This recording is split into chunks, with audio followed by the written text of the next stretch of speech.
I'm going to try and take most of my time allocated tonight to do justice to this important bill, unlike the two government members who spoke, and including the Minister, who didn't take the full opportunity to outline why he wants to see this important piece of legislation, the Biosecurity Law Reform Bill, introduced and passed after Select Committee scrutiny by the Primary Production Select Committee. I applaud the bill in respect of the seriousness it applies to the threats of incursion and pest to our nation. They are considerable. We make our living as a nation off our land, and therefore the risks that are posed by pests that come in is enormous. So Labor is very much in support of this bill. Biosecurity threats and technologies have changed significantly in the past 10 years or so, and we acknowledge that the legislation needs to be overhauled to take account of technology and reflect those changes. We want to see the changes in the bill come through in respect of broadening the scope of MAF's biosecurity powers and hopefully allowing it to operate more efficiently and effectively. Those are issues to be supported and applauded and aerated in this House by members who are going to take the time available to the Parliament to discuss them, unlike the two government members who've spoken today. We are in support of this bill and we acknowledge, of course, the most recent incursion that we've faced has been in respect to the PSA outbreak in the kiwi fruit industry. And the kiwi fruit industry, for those members who aren't aware, is nearly $1 billion export industry for this nation. It is a huge export earner for New Zealand and truly important. So I want to acknowledge the response that the government has led along with the kiwi fruit industry in respect of that. That's been great to see. And we as a party in government took biosecurity seriously. We more than doubled the vote from 1999, about $94 million to $187 million by 2008. And it was disappointing, given the reliance we have as an export-led nation, to see those cuts in the staff of biosecurity. I have spoken informally to staff of biosecurity who tell me that the cuts are meaning they are letting through people that they would not normally be letting through. They are standing there at times overloaded with work as planes come through in a bundle and letting people through that they know in their heart of hearts they should be putting through more scrutiny and checks. But when you've only got a handful of staff on and you've got a couple of jumbos coming through, you simply can only do what you can do. And therefore we are already, I think, taking risks with our biosecurity, and it's very fraught. We are an open border.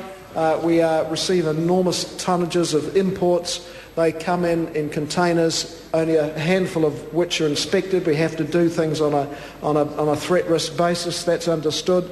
But that thin green line has got thinner as a result of this government, and it should be taking account of the risks that it's posing on us as a nation.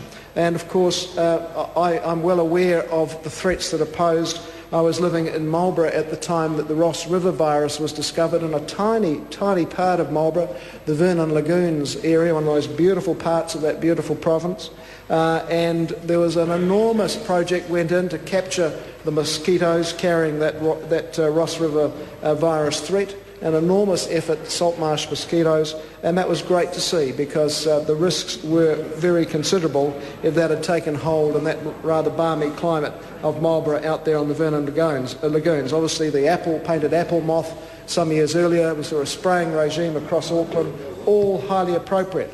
And I note the investment that the government has made in countering the PSA threat in the kiwi fruit industry, $25 million, almost instantly found to deal with that issue. And I'd have to say that the response there was very well coordinated, it was swift, it was well communicated, and I can only say to David Carter, the Minister for Agriculture, please take over the earthquake recovery portfolio as well, because we need that sort of leadership.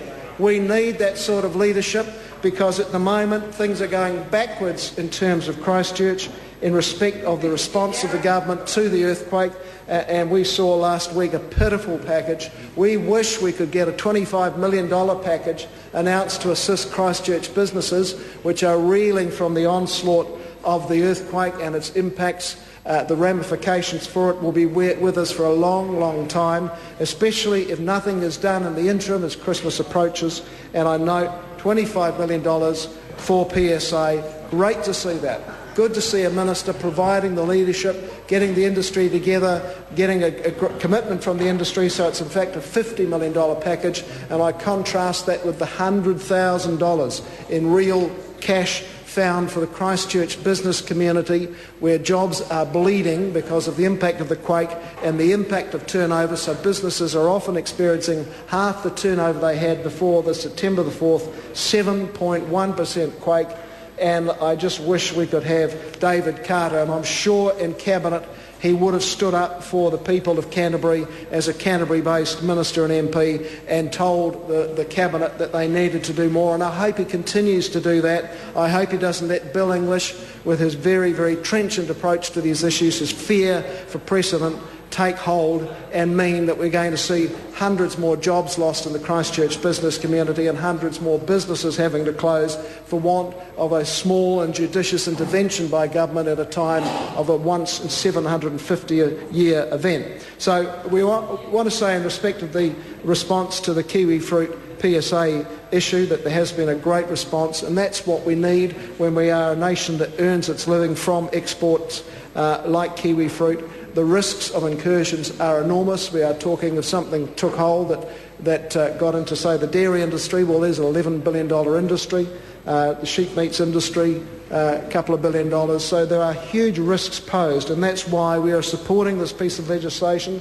We say it's appropriate, it's timely. We do have concerns about the cuts that have been in the biosecurity staffing, but they are... there's the opportunity still for the minister to make some amends in respect of that, because obviously this package that he brought together for PSA is an example of the leadership that he can provide when he puts his mind to it, talks to his cabinet colleagues, extracts the $25 million out. That's the sort of response that is demanded, and I'd say to him he needs to reconsider the issues around staffing for our staff in terms of biosecurity. This is a bill which won't cause much controversy. It's been brought through in appropriate fashion. Even if we are sitting at 9:15 on a Friday night under urgency, at least the minister has had the decency to bring the bill through, refer it to a select committee at the conclusion of this first reading debate. That's what we want to see, because the select committee process does provide the opportunity for some input, for some expertise to be aerated around a committee table, for the industry, anybody involved in biosecurity or anybody making its living from our primary production who are most at risk should we have a serious biosecurity incursion. Thank you, Mr. Speaker. Those are the people who we'd want to hear from as we go through the select committee process, because we do acknowledge the need for some change. Technology is moving rapidly. We're seeing things such as SmartGate coming through, which is relying on our good friends in Australia to do some of the border checks for us. Everybody wants to be able to move more rapidly across borders. That's a given. But there are risks that come with it, and we need better screening, better operations in respect of how biosecurity is working. The potential for the cost of PSA, just coming back to that issue in conclusion, was around a $75 million total cost to that industry. I think the government has indicated that it is at its point of finality with the offer of $25 million. That's fair enough. The industry is obviously coming to the party. It's doing its best in respect of that, but it's clear that we are facing very real threats to our kiwi fruit industry in various parts of the country, most particularly the Bay of Plenty, but other parts of the country. And that underscores, as we debate tonight, this biosecurity amendment bill, why biosecurity is so important to our nation. We make our living off the land. We are a nation with a reputation for clean and green. Obviously, people who are buying our produce expect it to be premium. That means that it can't be tainted by disease or by anything else, and that's why we as a party are supporting this bill. We commend the Minister for bringing it to the Parliament, allowing the Select Committee process, and like some other legislation we've been debating this evening, that's the appropriate process, and the Minister certainly earns brownie points in our